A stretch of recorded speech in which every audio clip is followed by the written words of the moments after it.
to this sacred night of Kol Nidre, when we wrestle with words and their meanings, and what we really mean when we say them or don't. Welcome. In our penitential prayers, we say or don't say, mean or don't mean these words. Tzedek u'mishpat machon kisecha. Righteousness and justice are the foundation of your throne. Love and truth go out to greet you. Asher yachdav namtik sod beveit Elohim nehalech beragesh.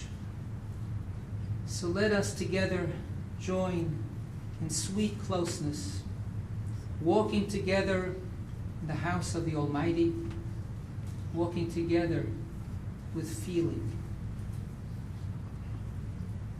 I'm a big fan of walking. I like walking my dog. I like walking with Zelda. And I like walking all by myself. Not long ago, I had the great pleasure of walking around with an old friend whom I hadn't seen for ages. I like to walk at a leisurely pace. Rushing to a train or to a concert doesn't count. I'm grateful that I have this mobility. I'm amazed that the air around me lets me walk right through it, granting me the freedom to move along, to take in the outside, or to stay with my own thoughts inside me. Like a superhero or a phantom who can walk right through brick walls, I can walk right through this world, teeming with people and creatures, structures, natural and un. I love the picture painted by the Zohar, Judaism's classic mystical text of rabbis and students walking on the road. As they walk along, they never actually get anywhere, but they encounter trees and animals and strangers and discover new words of Torah and new aspects about themselves. The very prosaic act of walking has from earliest times taken on great symbolic resonance. The simple act of walking has been endowed with the ultimate significance of denoting how we lead our lives, how we walk the walk in a world with so many walks of life. Do we walk toward a destination or aimlessly? Along a beaten path or over unmarked territory? Do we walk alone or accompanied? Do we walk casually or, as the psalmist puts it, do we walk with feeling? When the prophet Zechariah had a vision of the renewal of the Jewish people, he was taken up to heaven, and there he heard God promise, "And shall place for you walkers, malchim, bein ha'omdim ha'eleh, among these who are standing." And the commentators explain that these who are standing are the angels in heaven. They are stationary, each placed in their designated position with their specific fixed role. But we human beings, we're called walkers because we can move about and change our place and our perspective and ourselves. And God is promising that there is no limit to where our walking can take us. We can aspire to join the heavenly hosts. Only while they are stuck in their positions, we can keep growing. We are the walkers. So I'd like to invite everyone here to go for a walk together with me. The words of the prayer from our slichot, prayers of and for forgiveness that we recite in this season, So let us walk together in sweet closeness, walking together in the house of the Almighty, walking together with feeling. Let's take this walk right now. We don't have to leave our seats. We don't need any elaborate preparations. We can just start walking together, looking around or not, happy to speak or not. Who knows what or who we will meet. Oh, how nice. Look, up ahead. There, Faith and Ruthie. You remember them, don't you? They're two friends of Grace Paley. You know, the wonderful writer and social activist? Look at that. We have simply walked right into a story of hers. It's called Midrash on Happiness. Here it is. What she meant by happiness, she said, was the following. She meant having, or having had, or continuing to have, everything. By everything, she meant, first, the children. Then, a dear person to live with, preferably a man. By live with, she meant for a long time, but not necessarily. Along with, and not in preferential order, she required 3 or 4 best women friends to whom she could tell every personal fact and then discuss on the widest, deepest, and most hopeless level the economy, the constant, unbeatable, cruel war economy, the slavery of the American worker to the idea of that economy, the complicity of male people in the whole structure, the dumbness of men, including her preferred man, on this subject. By dumbness, she meant everything dumbness has always meant: silence and stupidity. By silence, she meant refusal to speak. By stupidity, she meant refusal to hear. For happiness, she required women to walk with, to walk in the city arm in arm with a woman friend, as her mother had with aunts and cousins so many years ago. It was just plain essential. Oh, those long walks and intimate talks, better than standing alone on the most admirable mountain or in the handsomest forest or hay-blown field, all of which were certainly splendid occupations for the wind-starved soul. More important even, or maybe less sweet because of age, than the old walks with boys she'd walked with as a girl. That nice bunch of worried left-wing boys who flew, always slightly handicapped by that idealistic wing, flew into a dream of paid-up mortgages with a small room for opinion and solitude in the corner of home. Oh, do you remember those fellows, Ruthie? Remember? I'm married to one. Not exactly.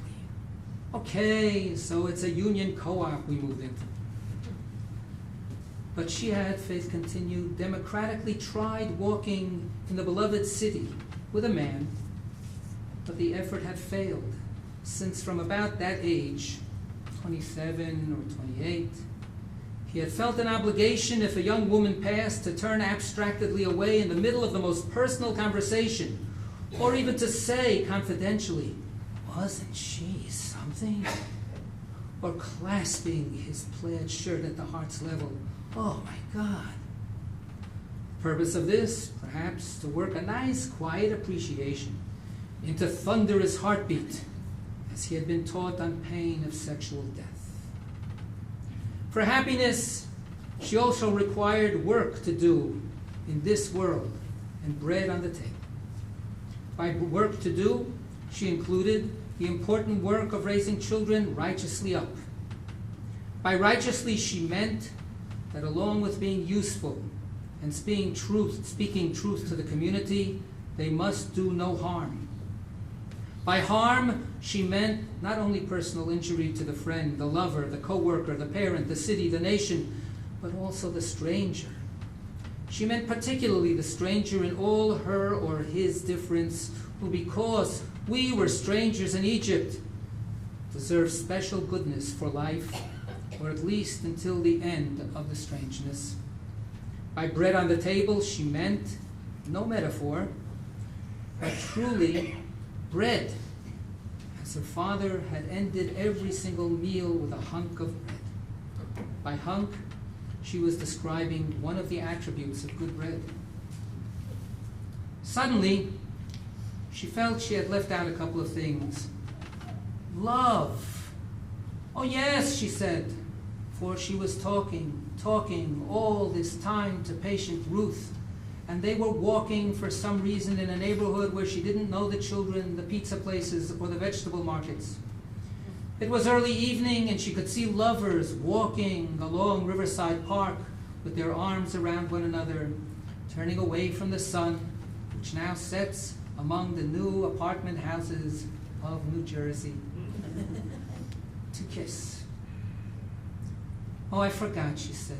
Now that I notice, Ruthie, I think I would die without love. By love, she probably meant she would die without being in love. By in love, she meant the acuteness of the heart at the sudden sight of a particular person, or the way, over a couple of years of interested friendship, one is suddenly stunned by the lungs longing for more and more breath in the presence of that friend, or nearly drowned to the knees by the salty spring that seems to beat for years on our vaginal shores. Not to omit all sorts of imaginings, which assure great spiritual energy for months, and when luck follows truth, for years. Oh sure, love. I think so too sometimes, said Ruth, willing to hear Faith out since she had been watching the kissers too. But I'm really not so sure. Nowadays it seems like pride. I mean overweening pride. When you look at the children and think we don't have time to do much. By time, Ruth meant both her personal time and the planet's time. When I read the papers and hear all this boom, boom bellicosity, the guys out daring each other, I see we have to change it all. The world. Without killing it absolutely. Without killing it. That'll be the trick the kids have to figure out. Until that begins, I don't understand happiness. What you mean by it. Then, Faith was ashamed. Ashamed to have wanted so much and so little, all at the same time. To be so easily and personally satisfied in this terrible place, when everywhere vast public suffering rose in reeling waves from the round Earth's nation-states, hung in the satellite-watched air, and settled in no time at all into TV sets and newsrooms. It was all there. Look up in the news of halfway round the planet is falling on us all. So for all these conscientious and technical reasons, Faith was ashamed.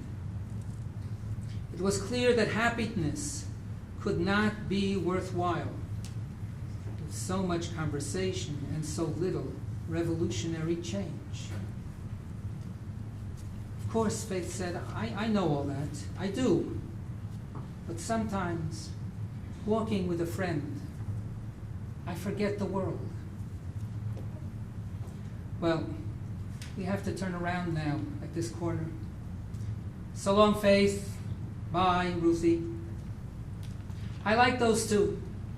Such good friends. And by friends, I mean people who are happy to share a space together in loyalty. Because you know, it's not just happiness she was talking about. It's also about being loyal. It's about loyalty. By loyalty, I mean sticking to what and who you care about. By sticking to it, I mean always trying to put yourself in a place that upholds and does not diminish what or who you care about.